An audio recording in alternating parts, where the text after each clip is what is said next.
sekamulia. Panjang umurnya, panjang umurnya, panjang umurnya, panjang umurnya sekamulia, sekamulia, sekamulia. Tiup lilinnya, tiup lilinnya, tiup lilinnya, tiup lilinnya sekarang juga, sekarang juga, sekarang juga. Kita tepuk tangan. Ada nasa?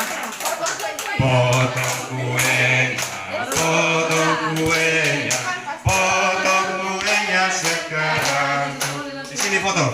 Sekarang juga, sekarang juga. Potong kuenya, potong kuenya, potong kuenya, potong kuenya sekarang juga, sekarang juga, sekarang juga. Ayo bagi kuenya, bagi kuenya, bagi kuenya, bagi kuenya sekarang juga, sekarang juga, sekarang juga.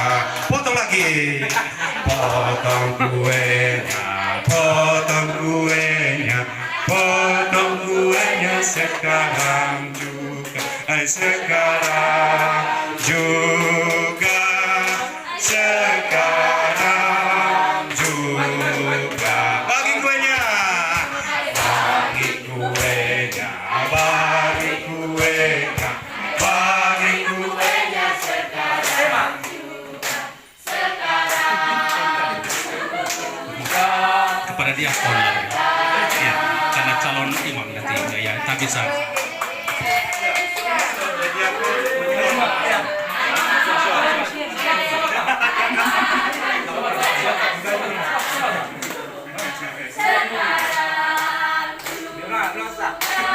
Kepada yang paling kecil juga, iya. Lili ya, Claudia, Claudia. Iya. Apa namanya? Claudia. Oke. Kasih, ayo. Kasih. Apa nos? Sama aja. Ya. Petrus, mana Petrus?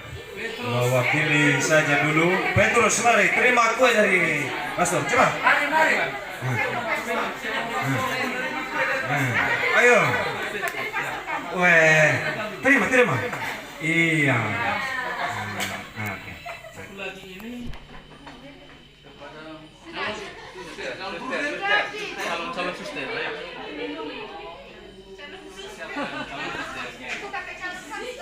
Yang PP.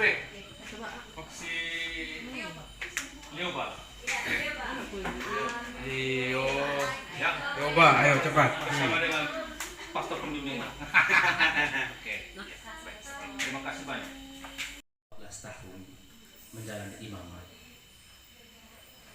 Romohan sedaharut tadi pagi dalam BA dia menuliskan begini.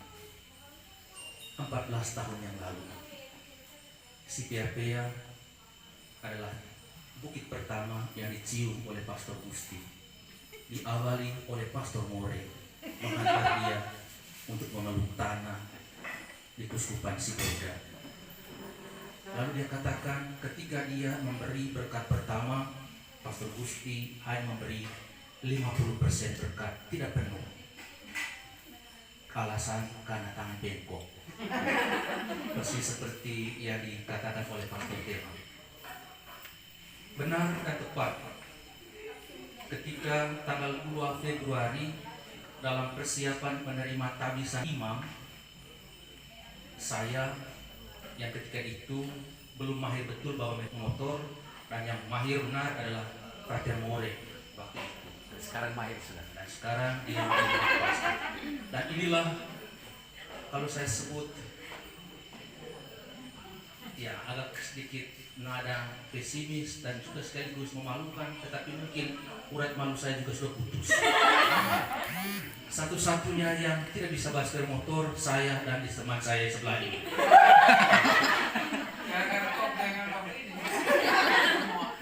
Dan mungkin ketika melihat anak-anak, ibu-ibu, gadis-gadis bawa sepeda motor, kami dua ini pasti diejek. Itu saja tidak bisa kalian lawan. Dan benar, saya sampai detik ini pun memang bisa membawa sepeda motor, tapi tidak yakin, tidak berani diri. Dalam perjalanan 14 tahun menjalani imamat, saya selalu setia di jok belakang.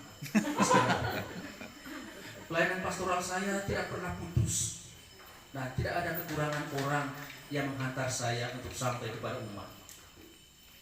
Mulai dari Alasa, sopir setia saya adalah Ama Sepakat, Eman, dan Julius. Dan seterusnya ke Santa Maria. Di Santa Maria agak tenang karena ada mobil. Ada almarhum Amayar, ada Ama Lina, kemudian Ayoman. Jadi tidak kekurangan saya. Nyaman di Santa Maria, akhirnya pindah ke seminari. Di seminari lebih tenang lagi, ya, tidak kemana-mana, standby di rumah. Dan inilah anak didik saya waktu itu, ya, Gehpon sekarang. Ya. Tak berapa lama di situ, baru setahun, terus katakan cocok kamu harus menjadi amfibi di laut, diutus ke Telo. Maka bertemulah dengan Suster Katarina. Teman lawan. Ya. Di Telo, sebenarnya saya sangat suka cita situ. Tetapi karena satu kelemahan saya, berenang. Saya berjuang untuk di belakang pastoran setiap sore. Bahkan ikut juga Suster Katarina mendampingi saya untuk latih renang.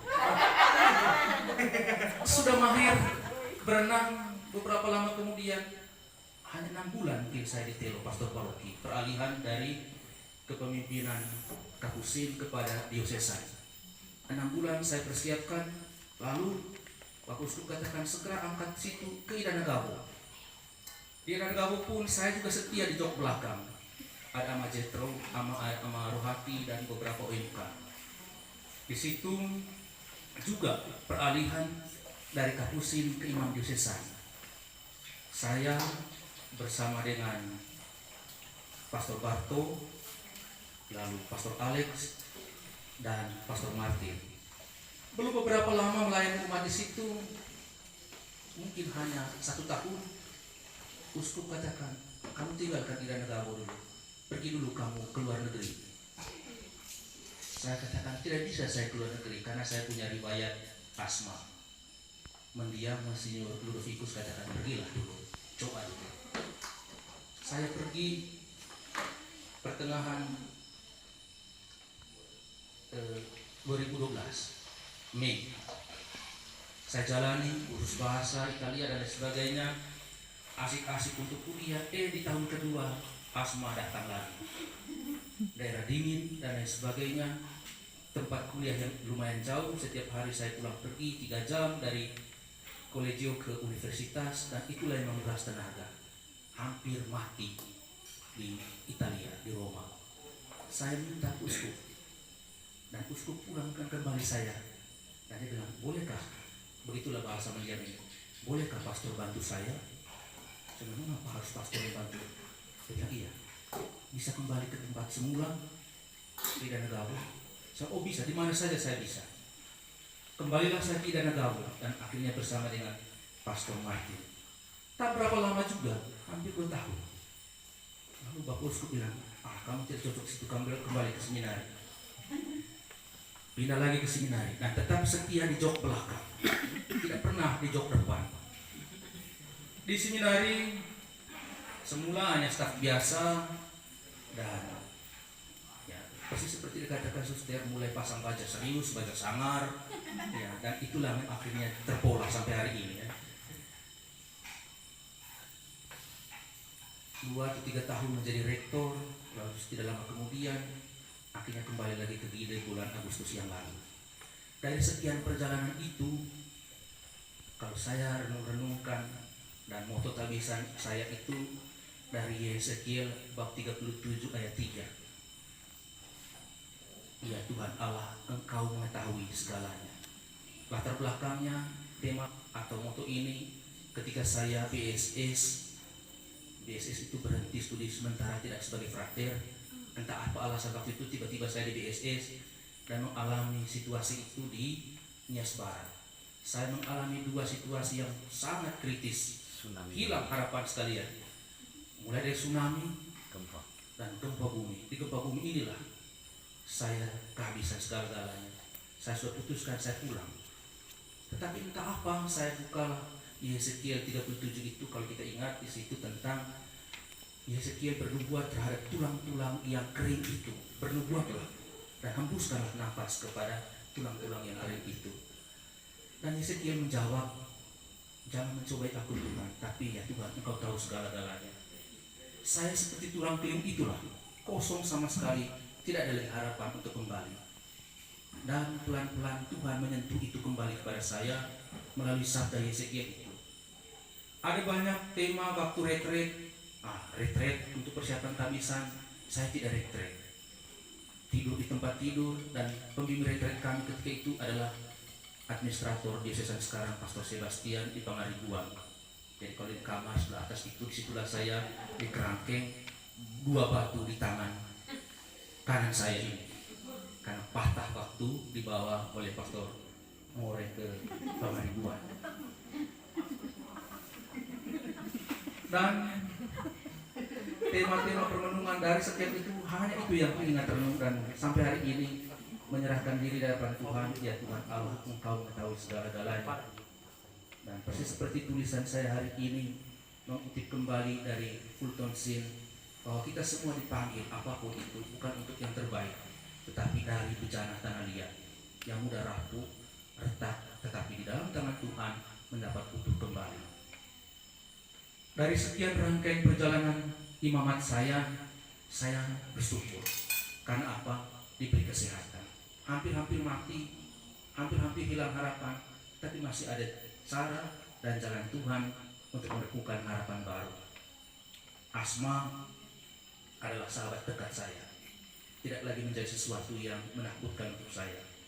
Hari-hari ini pun tetap asma saya, dan begitu pimpin misa saya sedemikian rupa supaya tidak tersengal-sengal suara saya. Tapi saya tetap menjalani dengan gembira. Yang kedua, bahwa ada banyak orang yang senantiasa bersama saya dalam perjalanan imamat ini, terutama yang menghantar saya kepada siapapun, sopir, setir motor saya, pasti ada saja. Belum pernah selama perjalanan 14 tahun ini kehilangan orang untuk membawa saya ke tempat pelayanan saya. Pasti selalu ada. Walaupun saya tidak pernah bisa membawa sepeda motor, yang seringkali agak ejek, masa laki-laki nggak bisa bawa sepeda motor. Iya, memang laki-laki bagian tertentunya, tapi yang itu tidak bisa. Dan yang ketiga, saya selalu mendapat tempat pastoral yang tidak sulit untuk saya. Tapi di sisi lain, beberapa tempat komunitas justru yang mendapat tantangan paling berat adalah hidup bersama. Setidak-tidaknya 2 komunitas yang saya alami itu, bahwa hidup bersama, hidup berkomunitas adalah sesuatu yang sangat berat. Dan meskipun berat, tetapi Allah juga memberikan jalan keluarnya. Ini kesanalah kamu Kudus. Maka pada kesempatan ini saya mengucapkan banyak terima kasih, dan saya percaya itu bukan hanya doa saya sendiri, kekuatan saya sendiri, tetapi karena doa umat Allah. Saya selalu ingat ya, ketika bangsa Israel berperang melawan bangsa Amalek itu, dan ini nasihat ini selalu saya ulang-ulangi ketika entah imam baru merayakan syukuran imamnya, saya selalu ulang-ulang ini. Ketika bangsa Amalek berperang dengan Israel, atau Israel berperang melawan bangsa Amalek, Musa naik ke Gunung Sinai, berdoa dia. Ketika tangan dia terangkat ke atas, bangsa Israel menang. Ketika tangan dia turun, bangsa Israel kalah. Bahkan Harun harus mencari batu untuk menopang tangan Musa untuk tetap terangkat. Saya yakin sekali bahwa setiap umat, setiap orang yang berdoa untuk imamnya pasti tetap angkat tangannya. Tetapi kalau umat yang tidak pernah berdoa untuk imamnya, dan yakin saya imamnya pelan-pelan lemas tangannya, turun dan akhirnya kehilangan arah. Setiap umat mendoakan imamnya, dan saya sendiri juga berdoa untuk umat dan teristimewa tumbuh penuh panggilan-panggilan baru untuk tumbuh berkembang, baik sebagai untuk imam maupun untuk biarawan-biarawati.